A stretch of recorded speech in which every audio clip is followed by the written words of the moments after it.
Hello बच्चों, क्या हाल चाल है बेटा। पढ़ाई वढ़ाई सब मस्त चले बेटा। तो बच्चों हम लोग इम्प्रॉपर इंटीग्रल के अगले वीडियो पर बेटा आ चुके हैं। पुराने सारे वीडियो बेटा पढ़ लीजिए, नीचे लिंक दिया गया है। और भी बहुत से इंपॉर्टेंट टॉपिक बेटा मैं पढ़ा रहा हूँ।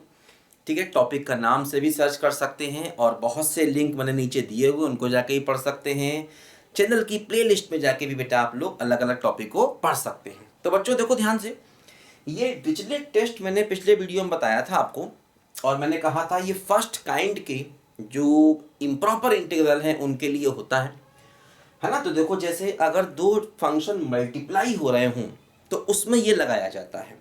जैसे a to infinity f x five x d x, ये मेरे पास कोई इंटीग्रल है मान लीजिए। ये मैंने पिछले वीडियो में आपको समझा दिया था, लेकिन चूंकि उसका यूज़ है इसलिए मैंने इंटीग्रल इसको टेस्ट को यहाँ लिखा रहने दिया जिससे कि हम समझ जाएं। और इसमें दो बातें हैं कि फाइव एक्स का जो इंटीग्रल है ए टू एक्स में, ए टू इन्फिनिटी में नहीं, ए टू इन्फिनिटी तो ये करना है वो है ना। तो ए टू एक्स में फाइव एक्स के इंटीग्रल का मॉड बाउंडेड होना चाहिए। बाउंडेड का मतलब उसकी वैल्यू फाइनाइट कुछ आनी चाहिए। और जो दूसरा फंक्शन है एफ एक्स, वो बाउंडेड होना चाहिए। एफ एक्स को मोनोटोनिक होना चाहिए, मतलब या तो इंक्रीजिंग हो या डिक्रीजिंग हो। और एक्स टेंडिंग टू इन्फिनिटी पर एफ एक्स की लिमिट 0 होना चाहिए। अगर ये दो कंडीशन होल्ड कर गई तो ये हमारा इंटीग्रल जो है बेटा वो कन्वर्जेंट हो जाएगा। ये टेस्ट मैंने पिछले वीडियो में भी आपको अच्छे से समझाया था, पिछला वीडियो भी देख लीजिए, उसमें भी मैंने आपको बहुत इंपॉर्टेंट एक क्वेश्चन कराया था। देखो ध्यान दो बच्चों, अब मान लीजिए इस पर बेस्ड हमें क्वेश्चन करना है। और क्वेश्चन बच्चों हमारे पास ये है यहाँ पर इंटीग्रल 0 टू इन्फिनिटी, ठीक है, sign x square d x. हमें प्रूव करना है कि ये इंटीग्रल कन्वर्जेंट होगा। ये बात हमको प्रूव करनी है कि 0 to infinity sine x square d x, ये इंटीग्रल हमारा कन्वर्जेंट होगा। देखो अब यहां पर ध्यान दो कि जैसे अब हम साइन एक्स स्क्वायर को इंटीग्रेट, देखो फर्स्ट काइंड का है। फर्स्ट काइंड का क्यों है? क्योंकि 0 से ये देखो अपर लिमिट इन्फिनिटी है, दोनों में से कोई एक लिमिट इन्फिनिटी हो या दोनों ही लिमिट, एक माइनस इन्फिनिटी एक प्लस इन्फिनिटी हो तो फर्स्ट काइंड होता है। हाँ, ये साइन एक्स स्क्वायर की वैल्यू बाउंडेड है। बाउंडेड मतलब साइन एक्स स्क्वायर की वैल्यू फाइनाइट होगी अगर हम 0 से इन्फिनिटी जाएंगे तो। अगर आप x को 0 से इन्फिनिटी जाएंगे तो साइन की वैल्यू हमेशा फाइनाइट रहती, क्योंकि साइन की वैल्यू -1 से 1 तक रहती। अब देखो प्रॉब्लम यहाँ पर ये है, ये जो टेस्ट है बेटा ये a टू इन्फिनिटी के लिए है। इसमें दो फंक्शन होने चाहिए, अभी तो एक ही फंक्शन है और वो 0 से इन्फिनिटी है। तो ऐसे केस में देखो हम क्या करते हैं, इसको ब्रेक करते हैं। इसको ब्रेक करते हैं 0 to a sine x square d x, और इसको ब्रेक करते हैं a to infinity sine x square d x. इसको दो पार्ट में ब्रेक करते हैं क्योंकि देखो हमें ये a टू इन्फिनिटी में है तो ये करना हमारी मजबूरी है। एक बात और समझो बच्चों, यहां पर जैसे कि अब 0 टू a में ये हमारा फंक्शन जो है ये प्रॉपर है। क्यों? क्योंकि दोनों ही लिमिट फाइनाइट है और ये इसकी वैल्यू भी बाउंडेड है, ये इनफाइनाइट नहीं लेगा। साइन एक्स स्क्वायर अपनी वैल्यू 0 टू a में, a क्या है, पॉजिटिव कोई नंबर होगा, तो ये इंटीग्रल बेटा प्रॉपर है। तो जो प्रॉपर है वो तो हमेशा कन्वर्जेंट होता ही है क्योंकि इसमें कोई भी लिमिट इनफाइनाइट नहीं है और साइन एक्स स्क्वायर की वैल्यू हमेशा बाउंडेड है। तो ये इंटीग्रल इम्प्रॉपर है ही नहीं। जो इम्प्रॉपर नहीं है मतलब जो प्रॉपर है, जो प्रॉपर है वो हमेशा कैसा होगा, कन्वर्जेंट होगा। तो ये इंटीग्रल हमेशा ही हमारा कन्वर्जेंट है। अब हमें इसकी चिंता करनी है, ये देखो कैसे देखा जाए। अब देखो इसको देखने के लिए हम क्या करें, इसमें थोड़ा सा एक बात याद रखो, इसमें 2x से कर देंगे मल्टीप्लाई और 2x से कर देंगे देखो यहां पर डिवाइड, ठीक है ना। 2x से मल्टीप्लाई कर दिया, 2x से हमने इसको डिवाइड कर दिया। अब चूंकि देखो ये इस टाइप का मल्टीप्लाई में आ गया, अब हम इसमें ये टेस्ट लगाने के बारे में थोड़ा सोचें, ठीक है। अब हम इसमें ये टेस्ट लगाने के बारे में थोड़ा सोचें। देखो क्या है, इसमें एक फंक्शन एफ एक्स मान ले, एक फाइव एक्स मान ले। मान लो मैंने एफ एक्स ये मान लिया, मान लो मैंने एफ एक्स मान लिया 1/2x को, क्योंकि देखो इसकी लिमिट 0 होनी चाहिए इन्फिनिटी पर, वही हमने दिमाग में रखते हुए कि भाई इसकी इन्फिनिटी पर लिमिट 0 होगी, इसलिए इसको हमने 2f(x) मान लिया। अब इस इंटरवल में a टू इन्फिनिटी में ये फंक्शन बाउंडेड होना चाहिए, देखो है, क्योंकि 1/x का जो ग्राफ होता है ना, 1/x का ग्राफ कुछ ऐसे करके बनता है, ऐसे करके ये ग्राफ फर्स्ट क्वाड्रेंट में और थर्ड क्वाड्रेंट में बनता है। है ना, 1/x का ग्राफ, ठीक है ना। 1/x का ग्राफ कुछ इधर फर्स्ट क्वाड्रेंट में ऐसे होगा और थर्ड क्वाड्रेंट में ऐसे होगा, क्योंकि ये ऑड फंक्शन है। ऑड का मतलब इसमें f of -x minus of fx आ जाएगा। तो ऐसे ग्राफ हमेशा फर्स्ट में थर्ड में सेम होते हैं और सेकंड और फोर्थ में सेम होते हैं। जैसे इसको मैं अगर fx मान लूँ ना, तो क्या होगा, f ऑफ -x निकालूंगा तो 1/-x, मतलब ये -fx लिख सकते हैं। तो ऐसे फंक्शन को ऑड फंक्शन कहते हैं और इनके ग्राफ हमेशा फर्स्ट थर्ड में एक जैसे होते हैं और सेकंड फोर्थ में भी एक जैसे होते हैं, अगर हुए तो। यहाँ तो खैर है ही नहीं। तो खैर हमें ये 1/2x चाहिए, तो इसका ग्राफ भी इसके जैसा ही होगा। और कहाँ से कहाँ देखना है, इसको हमें a टू इन्फिनिटी में देखना है। तो अगर हम 1/2x, मतलब ये हमारा fx है ना, ये हमारा fx है, इसी को मैंने y इक्वल टू भी मान सकते हैं। तो अगर हम इसका ग्राफ देखेंगे तो करीब करीब इसके जैसा ही होगा और a टू इन्फिनिटी में हमको देखना है। ये जो फंक्शन बाउंडेड है कहाँ से कहाँ तक, a टू इन्फिनिटी में, उस रेंज में, है ना। ये फंक्शन बाउंडेड कहाँ से कहाँ तक है, a टू इन्फिनिटी रेंज में। देखो यहाँ पर मान लो कहीं a होगा और यहाँ पर कहीं इन्फिनिटी होगा, तो a पर जो वैल्यू होगी वो क्या होगी, 1/2a होगी, ठीक है। और इन्फिनिटी पर वैल्यू क्या होगी, 0 होगी, तो मतलब ऑलमोस्ट 0 होगी। तो मतलब देखो ये फंक्शन बाउंडेड है ना, क्योंकि इसकी जो रेंज है फाइनाइट है। भाई इन्फिनिटी पर इसकी वैल्यू 0 हो जाएगी और a पर, क्योंकि हमें a टू इन्फिनिटी में ही देखना है, पूरे ग्राफ को नहीं देखना है, बस समझे ना। तो ये फंक्शन जो है बाउंडेड है, क्योंकि इसकी रेंज जो है वो क्या हो गई, इस फंक्शन की जो रेंज हो गई वो क्या हो गई, 0 से लेकर 1/2a तक हो गई, ठीक है। तो बाउंडेड हो गया ये, क्योंकि रेंज फाइनाइट है ना। दूसरी बात देखो, डिक्रीजिंग भी है ये फंक्शन, डिक्रीजिंग भी है, नहीं तो इसका डिफरेंशिएशन से भी कर सकते हैं, इसका डिफरेंशिएशन नेगेटिव आएगा, ऐसा भी कह सकते हैं। तो ग्राफ भी बता रहा है कि ये डिक्रीजिंग है, क्योंकि इसका डिफरेंशिएशन नेगेटिव आएगा, ठीक है ना। अच्छा, मोनोटोनिक भी हो गया। और इन्फिनिटी पर इसकी लिमिट लेंगे तो 0 भी हो जाएगी। अगर 1/2x की इन्फिनिटी पर लिमिट लेंगे तो 0 भी हो जाएगी। तो ये अपनी कंडीशन को, fx अपनी कंडीशन को पूरा कर रहा है। अब बचा क्या, बोलो, phi-x। phi-x क्या हुआ, phi-x बचा हुआ ये हुआ 2x sin x²। अब हमें ये शो करना है कि phi-x की जो वैल्यू है वो बाउंडेड होगी। मतलब अब हमें इंटीग्रल a टू x में phi-x का मतलब ये हो गया, इसकी जो हमें इसका जो इंटीग्रल है उसकी वैल्यू फाइनाइट होनी चाहिए। तो इसको हमें इंटीग्रेट करना होगा, इसका इंटीग्रेशन पॉसिबल है, तभी हमने ऐसा किया था कि यहाँ पर 2x को बना लिया, क्योंकि इसका इंटीग्रेशन पॉसिबल हो गया। देखो x² को t मानोगे तो क्या हुआ, 2x dx बराबर dt हो गया। तो x को रखोगे a तो t हो जाएगा क्या, a², और x को रखोगे x तो t हो जाएगा x², और 2x dx dt ये हो गया sin t और dt का होल मॉड, ऐसे करके हो गया, ठीक। अच्छा, अब साइन का इंटीग्रेशन क्या होता है, माइनस कॉस होता है, हम लोग जानते हैं। साइन का इंटीग्रेशन क्या होता है, माइनस कॉस होता है। तो ये हो गया, माइनस को बाहर ले लिया जाए, cos t, और क्या हो गया, a² से x² तक पूरे का बाहर मॉड ले लो, है ना। अब t की वैल्यू x² रखोगे, a² रखोगे तो क्या आएगा, cos x² माइनस a², और वो क्या होगा, फाइनाइट ही होगा। भाई cos x² की वैल्यू भी फाइनाइट होगी, a² की फाइनाइट होगी, तो पूरी वैल्यू फाइनाइट हो गई, मतलब फंक्शन बाउंडेड हो गया, क्योंकि इसके मॉडुलस की वैल्यू फाइनाइट हो गई, तो मतलब इंटीग्रल जो है वो बाउंडेड हो गया। और यही हम चाहते थे कि इस मल्टीप्लाई में भाई एक फंक्शन हो गया ये fx 1/2x और एक हो गया phi-x। तो 1/2x मतलब fx इस कंडीशन को पूरा कर रहा है, phi-x इसको पूरा कर रहा है, तो इन दोनों का मल्टीप्लाई क्या होगा, कन्वर्जेंट हो जाएगा।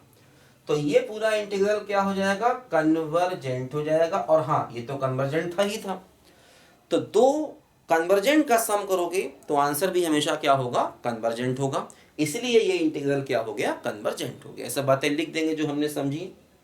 भाई ये डिरिचलेट टेस्ट से कन्वर्जेंट हो गया और ये प्रॉपर इसलिए कन्वर्जेंट हो गया, और दोनों का सम भी क्या हो गया, कन्वर्जेंट हो गया। ये सब लिख देंगे। सिंस और देयरफॉर का यूज करके, समझ गया ना, कि since it is convergent and that is convergent, therefore their sum is also convergent, ठीक है ना। तो बच्चों ये हम लोगों ने एक अच्छा क्वेश्चन किया। आगे बढ़े, देखो एक दो और अच्छे क्वेश्चन कर लें डिरिचलेट टेस्ट के, ताकि हमारी क्वेश्चन करने की बेटा प्रैक्टिस अच्छे से हो जाए। बहुत जरूरी है बेटा सब क्वेश्चन करना, ठीक है ना। लिखो फटाफट जल्दी से। है ना। तो ये एक अच्छा क्वेश्चन है, 0 to infinity sine x square क्या है, कन्वर्जेंट है। देखो कन्वर्जेंट अगर इंटीग्रल है तो जरूरी नहीं कि उसकी वैल्यू हम निकाल ही लें। हाँ, आगे चल के बीटा गामा फंक्शन हमने पढ़ाया हुआ है, उससे बहुत सारे इंटीग्रल की वैल्यू निकल आती हैं। जैसे सिंपल इंटीग्रल से इसकी वैल्यू नहीं निकाल पाओगे, लेकिन बीटा गामा फंक्शन से बहुत सारे इंटीग्रल की वैल्यू हम निकाल लेते हैं। और मैंने पढ़ाया हुआ सवाल मैंने कराए हैं आपको, देखो आप। अच्छा देखो आगे बढ़े। आप देखो हम लोग एक और अच्छा यहाँ पर क्वेश्चन करें। क्वेश्चन तो भाई सब अच्छे ही अच्छे हैं, क्वेश्चन में कोई कमी थोड़ी बेटा, बस हमें आने चाहिए सारे क्वेश्चन, टेंशन नहीं पालना, मस्त रहना है। देखो बच्चों, मान लो हमें एक क्वेश्चन यहाँ पर दिया गया है इस तरीके से। क्वेश्चन बच्चों मान लो यहाँ ऐसे दिया गया है, integral a to infinity cos alpha x minus cos beta x upon x dx, और a क्या है, पॉजिटिव है। इसका हमें कन्वर्जेंस चेक करना है। देखो ज्यादातर कन्वर्जेंट निकल ही रहे हैं, जो भी हम क्वेश्चन कर रहे हैं वो कन्वर्जेंट निकल ही रहे हैं, है ना। अच्छा अब देखो हम क्या करें इसमें, इसको दो पार्ट में ब्रेक करें, a to infinity cos alpha x by x d x और minus integral a to infinity cos beta x by x d x. देखो ये दोनों ही इंटीग्रल करीब करीब एक जैसे ही हैं। अगर एक कन्वर्जेंट हुआ तो दूसरा भी कन्वर्जेंट होगा। अल्फा बीटा क्या है, कोई फाइनाइट रियल नंबर होंगे, और दोनों कन्वर्जेंट है तो उनका डिफरेंस भी क्या होगा, कन्वर्जेंट होगा।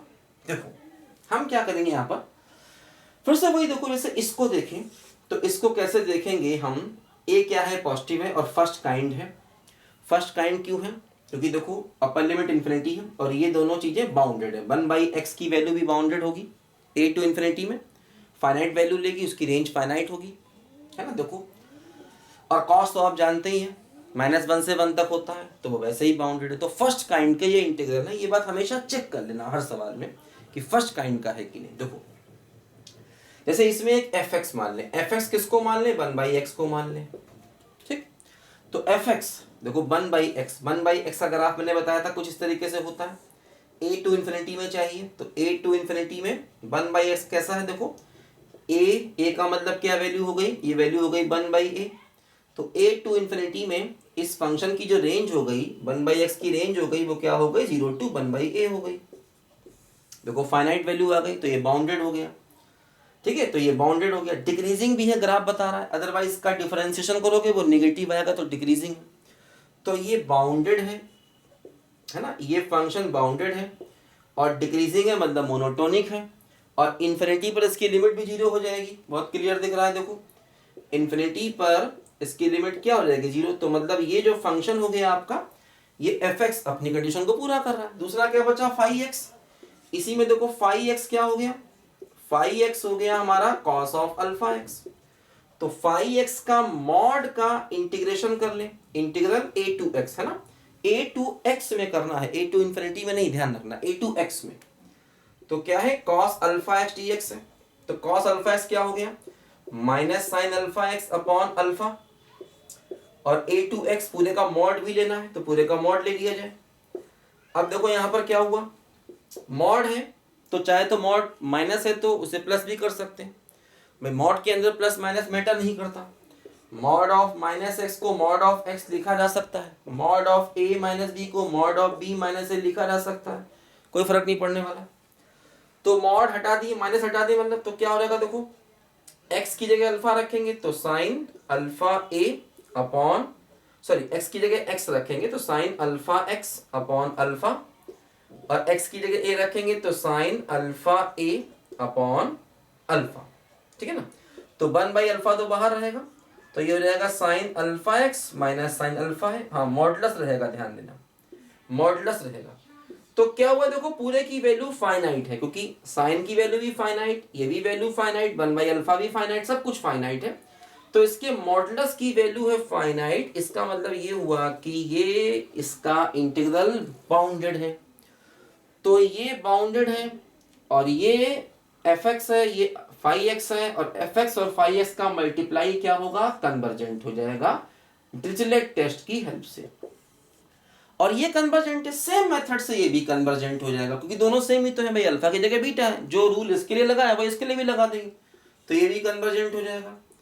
और दोनों का डिफरेंस भी कन्वर्जेंट हो जाएगा। जब दो इंटीग्रल कन्वर्जेंट होते हैं तो उनका प्लस और माइनस दोनों हमेशा क्या हो जाता है बच्चों, कन्वर्जेंट हो जाता है। ये बात हमेशा ध्यान रखो, मैंने बताई थी पहले भी आपको, ठीक है। तो इस तरीके से बच्चों हम लोगों ने एक अच्छा क्वेश्चन किया, इसको दो में ब्रेक किया और सवाल का आंसर अपना निकल आया। लिखो फटाफट जल्दी से, एक दो देखो और अच्छे क्वेश्चन फटाफट यहाँ कर लिए जाए, जिससे कि हमें डिरिचलेट टेस्ट में परफेक्शन हो जाए, है ना, जरूरी है बेटा। देखो, तेरी मेहरबानियां, तेरी कदरदानियां, कुर्बान तुझ पे मेरी कई जिंदगानियां, तेरी मेहरबानियां, तेरी कदरदानियां, कुर्बान तुझ पे मेरी। देखो मान लो बच्चों में ये क्वेश्चन करना है, इंटीग्रल 0 टू इन्फिनिटी है और e की पावर माइनस अल्फा एक्स है, साइन एक्स बाई एक्स है और डी एक्स है, ठीक है। ये मान लो हमें बच्चों यहाँ पर सवाल करना है। देखो समझो, 0 टू इन्फिनिटी में है तो पहले उसको a टू इन्फिनिटी में लाना होगा, तभी टेस्ट लगेगा। तो क्या हुआ, देखो इसको 0 टू a में लाए, e की power minus alpha x sine x by x d x और plus a to infinity e की power minus alpha x sine x by x d x.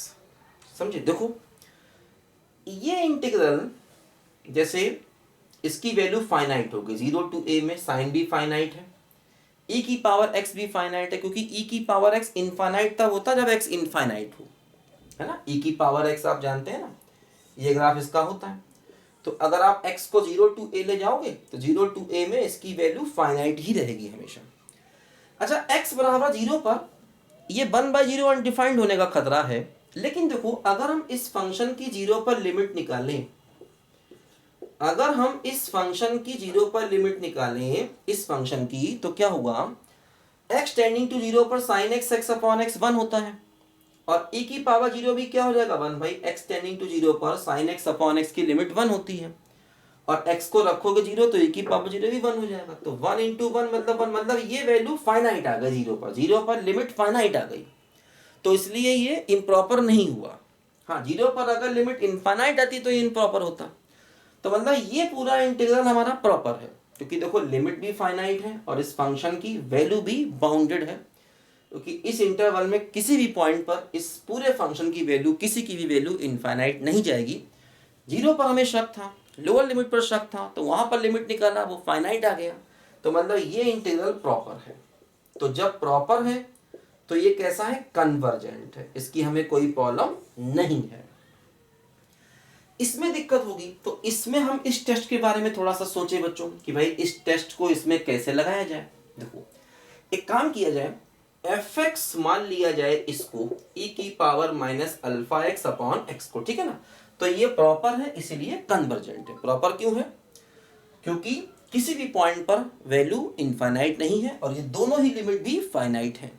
इसमें हम लगाएंगे अपना डिरिचलेट टेस्ट। तो हमने क्या किया, e की power minus alpha x upon x को fx मान लिया, दूसरे को फाई एक्स मान लेंगे। fx क्या बाउंडेड है, चेक करें इस इंटरवल में, है ना। a टू इन्फिनिटी में fx क्या बाउंडेड है। देखो एक काम किया जाए भाई, जैसे कि अगर हम fx का डिफरेंशिएशन निकालें तो क्या होगा, डिनोमिनेटर इंटू न्यूमरेटर का डिफरेंशिएशन, ठीक है, और माइनस न्यूमरेटर इंटू डिनोमिनेटर का डिफरेंशिएशन, डिनोमिनेटर का स्क्वायर। देखो माइनस को बाहर कॉमन ले लें तो क्या हो गया, और माइनस को बाहर कॉमन ले लें और e की पावर माइनस अल्फा एक्स को भी कॉमन ले लें तो बचेगा alpha x plus 1 upon x square. देखो ये क्या हुआ, यहाँ से ये कंफर्म है कि इसका डिफरेंशिएशन पूरा निगेटिव आ गया, है ना। अल्फा पॉजिटिव है, ये बात ध्यान देना, अल्फा यहाँ पॉजिटिव दिया गया है, अल्फा की वैल्यू यहाँ पर पॉजिटिव दी गई है, इस बात को जरा समझो। तो ये बच्चों यहाँ पर क्या हुआ कि हमने देखा तो इसका डिफरेंशिएशन निगेटिव आ गया, है ना, क्योंकि ई की पावर माइनस अल्फा एक्स तो हमेशा पॉजिटिव ही रहता है ना, और ये भी सब कुछ पॉजिटिव है यहाँ पर, और आगे नेगेटिव हो गया क्योंकि x कहाँ जा रहा है, x जा रहा है a टू इन्फिनिटी, मतलब x भी पॉजिटिव है, तो x भी पॉजिटिव है क्योंकि x की वैल्यू जा रही है a टू इन्फिनिटी, है ना। तो ये पूरा का पूरा फंक्शन डिक्रीजिंग हो गया जो हम कहना चाहते थे। अब देखो दूसरी बात ये है, ये डिक्रीजिंग हो गया फंक्शन। अब हम यहां पर ये चेक करें कि क्या ये बाउंडेड है। देखो अगर हम इसका एक रफ ग्राफ बनाएं a टू इन्फिनिटी में, तो क्या हुआ, देखो यहां पर a होगा, तो क्या हुआ देखो कि ये फंक्शन लगातार डिक्रीज कर रहा है। तो जैसे x बराबर a पर इसकी वैल्यू कुछ ऐसे करके होगी, x बराबर a पर इसकी वैल्यू होगी e की power minus alpha a upon a, और x बराबर इन्फिनिटी पर इसकी वैल्यू 0 हो जाएगी, है ना। जैसे कि अगर हम इसकी limit x tending to infinity पर, क्योंकि हम इसकी रेंज डायरेक्ट नहीं समझ पा रहे थे, क्या वैसे लग तो रहा था कि भाई इसकी रेंज भी फाइनाइट है, इसकी रेंज भी फाइनाइट है, तो दोनों के डिवीजन की रेंज भी फाइनाइट होगी, है ना, क्योंकि बाउंडेड होने के लिए उसकी रेंज फाइनाइट होनी चाहिए a टू इन्फिनिटी में, है ना, a टू इन्फिनिटी में इसकी रेंज फाइनाइट होनी चाहिए। तो लग तो रहा था यार इसकी रेंज भी फाइनाइट है, क्योंकि इसकी भी फाइनाइट है तो दोनों के डिवीजन की रेंज भी फाइनाइट होगी, फिर भी देखो हम चेक कर ले रहे हैं। अच्छा, तो ये फंक्शन डिक्रीजिंग हो गया, मतलब मोनोटोनिक हो गया, ठीक है। मोनोटोनिक का मतलब या तो डिक्रीजिंग हो या इंक्रीजिंग हो, ठीक है ना। अच्छा, दूसरी बात देखो यहां पर ये है कि x टेंडिंग टू इन्फिनिटी पर जो इसकी वैल्यू है वो क्या है बच्चों, यहां पर निकालें, लिमिट निकालें, e की power minus alpha x upon x, negative है तो नीचे आके पॉजिटिव हो जाएगा, तो 1 अपॉन एक्स ई की पावर अल्फा एक्स, तो 1 अपॉन इन्फिनिटी, और e की पावर इन्फिनिटी भी इन्फिनिटी ही होता है, ठीक है ना। तो 1 अप इन्फिनिटी इंटू इन्फिनिटी भी इन्फिनिटी ही होता है, तो 1 अपॉन इन्फिनिटी क्या हो गया, 0, तो यही हमें चाहिए था कि इसकी लिमिट इन्फिनिटी पर 0 होनी चाहिए। और देखो कंफर्म हो गया कि x बराबर a पर इसकी वैल्यू ये है और इन्फिनिटी पर इसकी वैल्यू 0 होगी, फंक्शन डिक्रीजिंग होगा। तो इस पूरे फंक्शन की देखो ये रेंज भी आ गई, 0 से लेकर इस पॉइंट तक ये इसकी रेंज हो गई, है ना। तो इन्फिनिटी पर हमने जब उसकी लिमिट निकाली तो ये मालूम चला कि इन्फिनिटी पर इसकी लिमिट 0 आ रही है ना, और x बराबर a पर इस फंक्शन की वैल्यू ये होगी, और फंक्शन का डिफरेंशिएशन नेगेटिव है, मतलब फंक्शन डिक्रीजिंग है। तो फंक्शन डिक्रीज करता हुआ आया, तो ये इसकी रेंज हो गई 0 से लेकर इस पॉइंट तक, और मतलब ये फंक्शन बाउंडेड भी हो गया क्योंकि इसकी रेंज जो है ये यहां पर बाउंडेड है, रेंज क्या है, फाइनाइट है, इसीलिए fx बाउंडेड भी हो गया। तो fx ने अपनी सारी की सारी कंडीशन को पूरा कर दिया, बाउंडेड भी है, मोनोटोनिक भी है, और x टेंडिंग टू इन्फिनिटी पर उसकी वैल्यू 0 भी है, ठीक है ना। अच्छा, और अब हमें बचा fx, क्योंकि ये तो हमारा प्रॉपर था, ये तो प्रॉपर ही था, इसको हम चेक करना चाह रहे थे, ये तो प्रॉपर था, इसको चेक करना चाह रहे थे, तो इसमें हमने ये fx ढूंढा। अब बचा हुआ क्या हो गया, 5x ही हो गया, तो 5x क्या हो गया, sin x हो गया। और इसकी जब आप इंटीग्रेशन निकालोगे तो वो इंटीग्रेशन जो है बाउंडेड ही होगा। इंटीग्रल a टू x में sin x का जब इंटीग्रेशन निकालोगे, sin x का इंटीग्रेशन क्या हो गया, माइनस कॉस x हो गया, a से लेकर के x में मॉड है तो माइनस हटा भी सकते हैं, ठीक है। x की जगह पहले cos x फिर माइनस का cos a, तो ये पूरे की वैल्यू क्या होगी, फाइनाइट ही होगी, इस पूरे की वैल्यू क्या होगी, फाइनाइट ही होगी। तो मतलब यही हम चाहते थे कि ये इंटीग्रेशन भी बाउंडेड हो, इसकी वैल्यू भी फाइनाइट हो। तो मतलब fx अपनी कंडीशन पूरा कर रहा है, 5x भी कंडीशन पूरा कर रहा है, तो दोनों का मल्टीप्लाई a टू इन्फिनिटी में क्या हो जाएगा, कन्वर्जेंस हो जाएगा, और ये तो पहले से ही कन्वर्जेंस था, तो दोनों कन्वर्जेंस है तो उनका सम भी क्या हो जाएगा, कन्वर्जेंट हो जाएगा। यही हमको प्रूव करना था। तो बच्चों ये हमारे पास एक अच्छा क्वेश्चन देखो यहाँ पर था कन्वर्जेंस का, हम लोगों ने इसको किया।